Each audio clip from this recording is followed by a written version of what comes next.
All right, well, thank you for being here today. Good morning, everybody.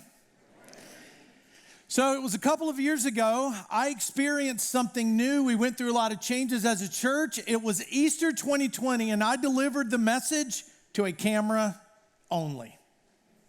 And we knew some things were going to be different from then on out. In fact, we didn't realize that it would be months before we could gather in a room like this again. And then when we started doing that, I remember standing right here on this stage, looking out right here. It was the first service of the day, and there were 12 people in the room.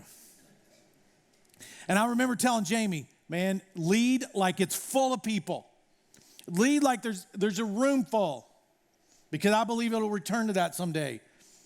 The experts, the church experts, I was on all these national church leader calls, and they were saying things like, it'll never be the same. People will never gather in rooms together again. I want to call them, but I don't. I want to take a picture and say, what? But I did know at that moment, as a church, whatever we did in the future, whatever we did after we went through that big deal we all went through back then, was going to define us in the future. Because whatever we were before kind of faded in the background. Whatever we did in the moment, we made decisions based on the best information in front of us, which changed by the day, but we made the best decisions we could. But those two things didn't define us. What ended up defining us and causing us this year to say, we got to add more services for Easter because people want to come and worship and celebrate the resurrection, it was based on what we did after. And we're going to look at a story in the New Testament about one of Jesus' followers named Peter and what he did after the resurrection of Jesus. I'm going to talk a little bit about what he did before, what he did during, but what he did after, because we know all of Peter's life because we can read about it in the New Testament. We know what he did after. We know what he did before. We know what he did during. But here's what we're going to find out. The direction of his life was determined by how he responded after the resurrection. So a few highlights to the Apostle Peter's story is that he was a fisherman. He was a first century fisherman that owned a boat, at least one boat, which would have meant in that culture he was a very successful businessman. And so when Jesus came up to him by the sea and said, come follow me, it wasn't like he was this poor fisherman sitting by the sea fishing. He was a businessman. He would have had finances. He would have had some wealth that he would have built throughout his life. Jesus shows up and is so compelling, he turns all of that upside down, leaves it, and then goes and he follows Jesus for 3 years. He followed Jesus around. And then we get to the week we've just celebrated, Holy Week. And Jesus is in a room with his disciples, his inner circle, others who had left everything to follow him. And he's sitting there with a small group and he starts to tell the future.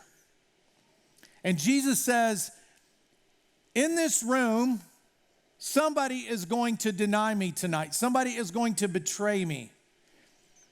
Now imagine somebody you love, you respect, that you've committed your life to, looks at you and says, you are going to betray me. Now, Peter does this very thing I would have done and probably what you would have done. And it's recorded in the New Testament book of Mark, chapter 14, when it says this. Peter declared, even if all fall away, I will not. Truly, I tell you, Jesus answered, today, yes, tonight, before the rooster crows twice, you yourself will disown me 3 times. But Peter insisted emphatically, even if I have to die with you, I will never disown you. And all the others said the same. So this episode is Peter in the before his faith would be tested. It's easy to make those commitments before temptation comes your way. Now, if you were just standing watching all this happen, well, Peter had left everything to follow Jesus. So when he says, I'll follow you to the death if I have to, Jesus. I will never disown you. That sounds like a reasonable thing for him to say because he had already demonstrated a deep level of commitment to the mission of Jesus. But then Jesus says, no, you're going to deny me. And Peter responds with, I never will. It won't happen. In his mind, there was no scenario where he would ever deny his Lord. There was no way he would ever say to someone else, I don't know who Jesus is.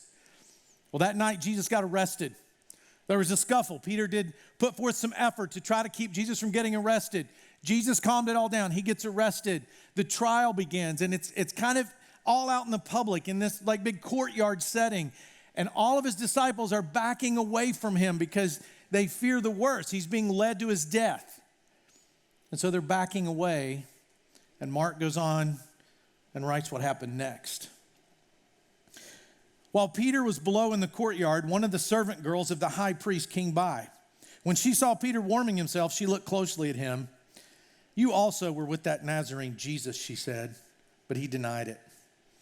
I don't know or understand what you're talking about. And he went out into the entryway. When the servant girl saw him there, she said again to those surrounding, this fellow is one of them. Again, he denied it. After a little while, those standing near said to Peter, surely you're one of them, for you are a Galilean. He began to call down curses and swore to them. So he's like cussing up a storm, telling them, I don't know this man that you're talking about. Immediately the rooster crowed the second time. Then Peter remembered the word Jesus had spoken to him. Before the rooster crows twice, you will disown me 3 times. And he broke down and wept. So before the temptation came his way, Peter made a very bold commitment. I never will.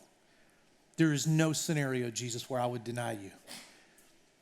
During the temptation, during the part where he had a choice, am I going to follow through on my commitment or not? He got scared. He was disoriented, perhaps facing death. He didn't know how hot the temptation was going to be. He didn't know how difficult it was going to be. And so when all that lined up, Peter ends up saying, I don't know Jesus. And he did what he said he would never do. And he denied Jesus. And the rest of the story is that Jesus was tried, convicted, and executed. But we're here celebrating today, just like every week, not because he was tried, convicted, and executed, but because he was resurrected, because he rose from the grave. Now, it took them some time to understand what was going on because they saw a resurrected Jesus. I mean, if I saw somebody resurrected, I would just believe them. Like, I wouldn't need more than one. If I saw them die, and I saw them buried, and then I saw them alive, I would say, I'm in. Whatever you're preaching, I want in on it. Right? Wouldn't you? But they didn't do that. They didn't quite understand. They weren't sure if they saw a ghost. They weren't really sure what they were seeing. They knew they had left everything to follow Jesus. They knew that everything was going to be different from that point forward. They knew that life was going to be different. Their commitment was going to be different. And so they had a choice to make. What are we going to do after all this? And one would hope that these disciples would say, we are going to go preach his words. But that's not what they did. You know what they did? They went fishing. They went back to the same thing they were doing when Jesus called them. And in the New Testament book of John, chapter 21, he records exactly what happened after Jesus' resurrection. I'm going out to fish, Simon Peter told them. And they said, we'll go with you. So they went out, got in the boat, but that night they caught nothing. They just all went back to what they knew before. Hey, this Jesus thing didn't work out. We committed, we left. Now he's gone. We might have seen him, could have been a ghost. We're not really sure what that was. And so we're just going to go back and we are going to fish again. And Peter, being the guy that always took the leadership position, when you read about his life, he was always the one that spoke up first. Sometimes when he shouldn't, sometimes when he should. You can probably relate, some of you. You might be married to somebody like that they will speak up first. whether it's the right thing or not. It comes out of your mouth. And if you're one of those people, it's hard to control, isn't it? I'm with you. I totally understand. Well, here he is speaking up again saying, I'm just going to go fishing. And they say, we're going to go with you. Before Peter said, I never will. During the temptation, Peter gave in and he did what he said he would never do. And then after, he's standing at a crossroads. What do I do? What do I do? Am I going to let Jesus have this huge impact on my life or not? And obviously they're considering not, because they're just going back to what they knew before. See, what happens after is what defines your future. It's what was going to define their future, and it looks like they've just chosen to fish.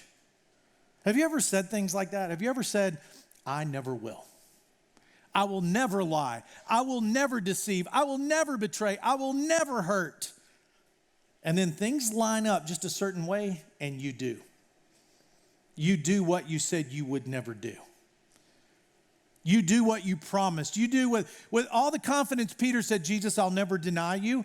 You say the same thing, I never will. There's no circumstances, I never will. Have you ever said that? And then done what you said you would never do? You give up, you make the bad choice, you cheat, you lie, you betray, and you end up numb, and now you have a decision to make after you've done what you said you would never do. Sometimes it's nothing you did, but what someone did to you that you didn't anticipate coming your way. You still have to make a decision. What am I going to do after this? Is that thing going to define me? Either what I did or what someone did to me? Or is my after story going to be different? A few months ago, I met this lady that goes to our church. Her name is Summer. And Summer told me her story just standing right out in front of our front door one evening. And as I heard her story, I was shocked at the way she described what her life is like now after what she went through then. It's a moving, compelling story. And I'm excited for you to hear Summer's story. Take a look. I'm Summer Ammon. I've been coming to Lifepointe for about a year. I did not grow up in a Christian household. And in high school, I kind of got introduced to Christianity through Young Life, through FCA, through going to youth group with some friends. Don't think I really understood it at that age. It was more just kind of like, okay, this is great. I've got this God. He's looking out for me. No matter what I do, I'm good. Right. And I did something that I have a feeling a lot of people do when they go to college, which is didn't leave a Christian lifestyle, but I did it all with a cross around my neck because I felt like I was safe. Like, I can do all these crazy things, no big deal. Jesus loves sinners. You know, no matter what I do, he's got my back. It's great, right? So I made a lot of stupid decisions, like a lot of young people do. And went out partying like I had done a million times before with friends, had my fake ID because I was underage, and went to the bars like usual. But this night was a little different. I was hanging out with some people I hadn't met before and started feeling a little weird. Knew I wasn't drunk, ended up getting separated from my friends, and the people that I was hanging out with were like, oh, your friends have gone over to this party, come with us, we'll take you and you'll meet up with your friends. When we got to the apartment, none of my friends were there. There wasn't an after party. There wasn't anybody there. The after party ended up being me. And that was a huge turning point in my life. I'm not going to say that I really understood God and his love before that, but I did know he wasn't there. He wasn't there to help me. He wasn't there to save me. I went through that by myself, and it was absolutely terrible. After all that happened, my life really fell apart. Had a very promiscuous lifestyle just to prove to myself that I could handle it, that I was in control, that I wasn't going to let those guys take anything from me. Had a lot of just wondering, job to job. I mean, I had no direction, no path, no self-esteem, no self-worth. I didn't need therapy. I didn't need God. I didn't need anyone. I didn't need anything. I was okay. But I wasn't. Once I had my daughter, I think I softened and was a little more open being a parent. When she was young, being an only child, I really wanted to get her socialized better. And so I heard about this organization called MOPS, Mothers of Preschoolers. And that's what brought me physically back into church, because it was held in a church. So at first I was like, I'm not really back into church. I'm just here in this building, right? So I did that, made some really, really, really good friends through there who were some amazing Christians. In the beginning, I was very,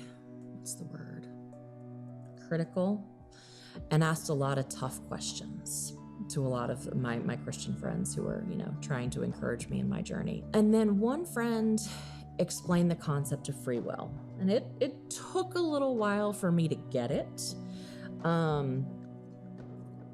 But I realized that God didn't create us as robots. God created us with brains to think, with hearts to lead our path. God made us and gave us the ability to make our own choices right from the get-go. Even Adam and Eve, they had the ability to make their own choices. He gave those men free will, just like he gave me. They made bad choices. That was their doing, not God's doing. And so all this time I'd been blaming God for what happened. And it finally dawned on me, this is not God's fault. I can't blame him for this. I also can't blame him for the fact that I didn't let him love me through it. I didn't let him carry me. I turned my back. But even though I turned my back, he never turned his back on me. He continued to pursue me, and he continued to put people into my life at the right time and the right place and the right songs on the radio. And it's crazy. I don't completely know how to say it because, like I said, there was no one moment where my life turned around. And then at some point in time, he's like, you know what? Your story needs to be heard. You're not the only person who had a tragic event and turned away from God. For anyone who's dealing with any kind of trauma or difficult situation in their life that has them question their faith, I would say just don't turn your back on Jesus like I did. Please let him help you. Let him carry you. Try your best to let God see you through it. Try your best not to turn your back on him, to let him actually help you. Because even though I thought for the longest time I was fine, what happened to me was so long ago, I don't think I actually really started to heal from it until after I let God back in. When bad things happen to you, the people you need in your life the most are the people in your church, the people that are going to remind you that Jesus loves you. Thank you, Summer, for sharing that amazing story of hope and redemption. It's powerful. See, Summer had a choice, just like all of us do. Either when something bad happens to us or we end up doing something we said we would never do, we have a choice. We're standing at a crossroads, and here's the choice. Am I going to blame God for what's going on in my life and what's happened, or am I going to embrace him as the great healer, restorer, and forgiver? Which one is it? We all have that choice when we think about what's happened before, what we've done before, what's been done to us before. That's your choice that you have every day. Am I going to blame God, or am I going to embrace God? And Summer, thank you for your testimony of a life of embracing God and what he wants for you. So you might want to take a picture of the screen or write this down. It's not what happened then or what happens now that defines your direction, but what happens next. It's not what happened then or what happens now that defines your direction, but what happens next. Now let's go back to the disciples. Peter is at that crossroads in his life where many of us find ourselves. We've done something we said we'd never do. Something happened to us we never thought would happen. And now we have to face the future. And our choice is, do I go back there? Do I grab hold of it and I just keep dragging all that bad stuff with me all the time? All my regrets, all the trauma that happened to me. Do I just keep it over my shoulder and let it weigh me down and just carry it all the time? That's our choice. That's the choice Peter had to make. Is he going to walk through life going, I'm the guy that denied Jesus. I'm the guy that denied Jesus. I'm the guy that said I wouldn't, but then I denied Jesus. He could have walked through life like that. I don't think you would have read much more about him in the New Testament had he made that choice. I mean, he failed in the worst way possible. How much worse could you fail than to have Jesus literally sitting with you and say, you're going to deny me, and you say, oh, I won't, you don't have to worry about that, Jesus. I'm with you. I will not deny you. No way. And then do it. See, if I were in charge, which is why I'm not in charge of the world, and you're not either, I would have fired Peter. I would have gotten rid of him. I would have said, you made a commitment to me and you didn't keep it, so you're done. That's what any of us would do. But that's not what Jesus did. Listen what happens. So they're still out there, not catching any fish. And it says, early in the morning, Jesus stood on the shore, but the disciples did not realize that it was Jesus. He called out to them, friends, haven't you any fish? No, they answered. He said, throw your net on the right side of the boat, and then you'll find some. When they did, they were unable to haul the net in because of the large number of fish. Then the disciple whom Jesus loved said to Peter, it's the Lord. And as soon as Simon Peter heard him say, it is the Lord, he wrapped his outer garment around him, for he'd taken it off, and jumped into the water. The other disciples followed in the boat, towing a net full of fish, for they were not far off from shore, about 100 yards. When they landed, they saw a fire of burning coals there with fish on it and some bread. So picture this. They're out there going back to what they knew before. Well, we know how to fish, so let's go back to fishing. So Peter leads them in that. They go out there, they start fishing again. And then Jesus shows up, but they don't know it's Jesus. And they just hear this voice saying, hey, you're doing it wrong. That's the wrong side of the boat. You need to do it on the other side of the boat. They're professional fishermen. They're probably thinking, who is this idiot that's trying to tell me how to fish? So they do what Jesus said, and look what happened. If you're struggling with carrying trauma, pain, mistakes, regret, whatever it is, if you're struggling through life carrying all of that with you, here's what Jesus wants you to know. You're doing it wrong. Because he wants to release you from all of that. He wants to help you heal from all of that. He wants to forgive you from doing the thing you said you would never do. He wants to say, you are forgiven and you are forever free. He wants to do for you what he's clearly done in the life of Summer and say, let me embrace you in your hurt and your pain and what someone did to you. You don't have to carry that around. In fact, you don't have to carry it around. It can become a testimony that helps other people. God can use your story like that. And so here's Jesus saying, guys, you're doing it wrong. Do it my way. And I love what Summer said at the end of that video. She said, I don't think I actually really started to heal from it till after I let God back in. Now let's go back to Jesus. Here he is. Go back to Peter. Here's Peter with Jesus, finding out, oh, this is Jesus. And he sees a second chance. He'd already seen Jesus a couple times before then, but now he's like, I got my second chance. So he's probably carrying some of that guilt of denying Jesus like we all would. And now he gets a second chance. And evidently second chances make you stronger because it says he outswam a boat for 100 yards. And he had some big outer garment on him that was probably weighing him down, but he saw his second chance and nothing was going to get in the way of it. And when you truly see your second chance, your new life, you won't let anything stop you. Nobody can talk you out of it. You won't be embarrassed. You won't be self-conscious. You'll take it when you truly see what Jesus can do. And I love that John mentions this in verse 14. He says, this was now the third time Jesus appeared to his disciples after he was raised from the dead. You know what that tells me? Us humans, we have a hard time getting stuff.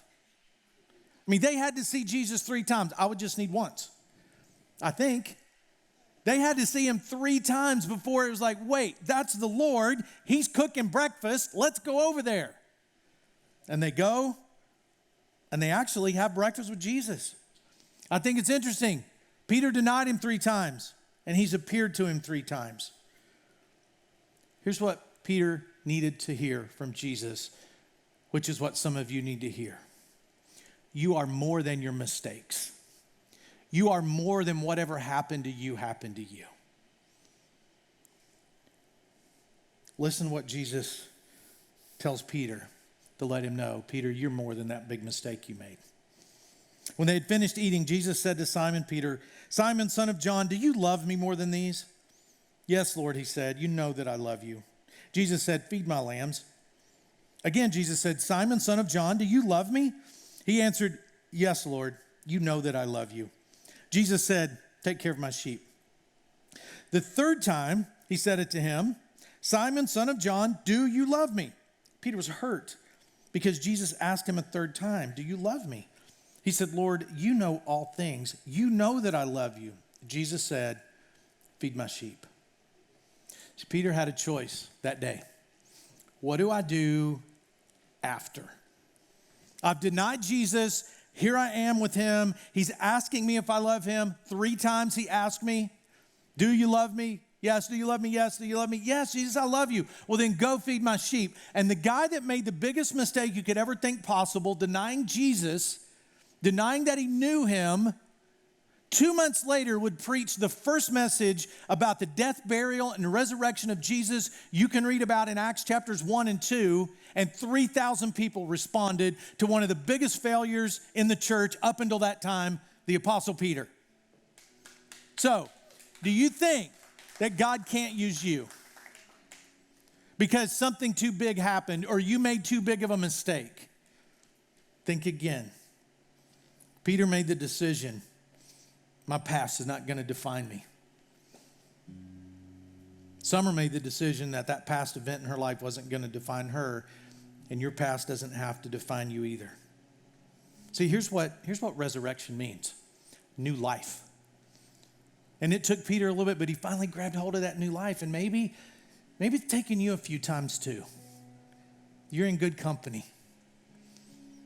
Maybe you come to church over and over, you read your Bible over and over, and you know the truth, but you still carry around the before with you. You still let it affect relationships in your life today. You still let it affect the way you trust or don't trust or treat other people. And when Jesus says, I want to get that out of your life, and I want to give you new life, brand new life. That's what resurrection is all about. That's what we're celebrating today. And you can be a part of that. So you might have brought all this stuff with you. When you heard Summer's story, when you hear about Peter's mistakes, you're thinking, that's me. It does not have to leave this room with you. It can stay right here. You can walk lighter, you can live freer, and you can enjoy the resurrection of Christ in your life every single day, because your after story can be stronger than anything that came before. And if you didn't catch this the first time, it's not what happened then or what happens now that defines your direction, but what happens next. What if the best part of your story hasn't been written yet? What if the best part of your life is ahead of you? Now you might think, well, you don't know how old I am. Like, I'm older. Doesn't matter. I was listening to a podcast the other day. It was from like the late 60s, early 70s. It had a clip of the great Colonel Sanders in there of KFC fame. And this guy was talking about the future and how we can always take hold of the future. And he had this clip, and it's Colonel Sanders telling the story that he sold his first franchise at the age of 66. And KFC did okay. They were the #1 franchise around the world for a while, and he didn't even start doing that till he was 66 years old. So you might think your best years are behind you, but with Jesus, your best years can be in front of you. You might think, well, I don't have that many left. They can still be your best. You might think, well, I'm not the same as I used to be. Doesn't matter. Jesus' resurrection power in your life, no matter what's going on in your life, can give you a better future than the past behind you. All you have to do is take hold of it. Now, you're going to see some people today that said, I want to take hold of that resurrection power. I want to surrender all of my life to Jesus so I don't have to live in the before and I can just live in the after Jesus. You're going to see some people do that through baptism. Standing dead in their sins, dead in their separation from Jesus. And it symbolizes this death, this burial, and this resurrection to new life that anyone in this room can have today. And so when you see that happening, when we're all standing up singing, and you need to release something in your life today, just come down front, be in front of the stage here, kneel down, and you pray, God, I want to leave this burden here. I'm tired of living in the before. I'm tired of living in the during. I want the after story. I want the story, God, of you and me getting through everything, my mistakes, my pain, my hurt, everything I've been through. You can have that. Come down front and pray that. If you need to talk to us and you want to be baptized today, we can come in the back. We'll talk to you. There'll be a staff person at each of the exits. You can stand there and talk to them. They can guide you through that. When everybody else is going enjoying Easter lunch, we can baptize you just like what you're going to see right now in a few minutes. We've got everything ready for you to do that. Don't let anything stop you. And you too can have the story of after, because that is what will define your life. We read the words of an old apostle Peter in the books of 1st and 2nd Peter when he says, clothe yourselves with all humility.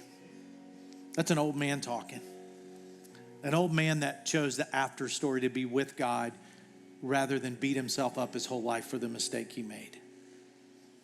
Or however you need to respond in one of those ways, you can do so during this song while we're seeing these folks baptized, when everybody else is standing. Let's pray. God, thank you for this crowd of people. God, thank you for bringing us together. Thank you that all the experts were wrong and people do want to gather together and worship you together. And God, you're greater than anything that we've messed up in our lives, anything that's happened to us. God, the people that are in these seats right now that need to embrace that, give them the courage, the strength just to come down and just pray and just give all that to you. And God, for those that just sit in their seats and do that, God, let people leave feeling the freedom of the story that comes after they've completely surrendered their life to Jesus. And it's through his name that I pray. Amen.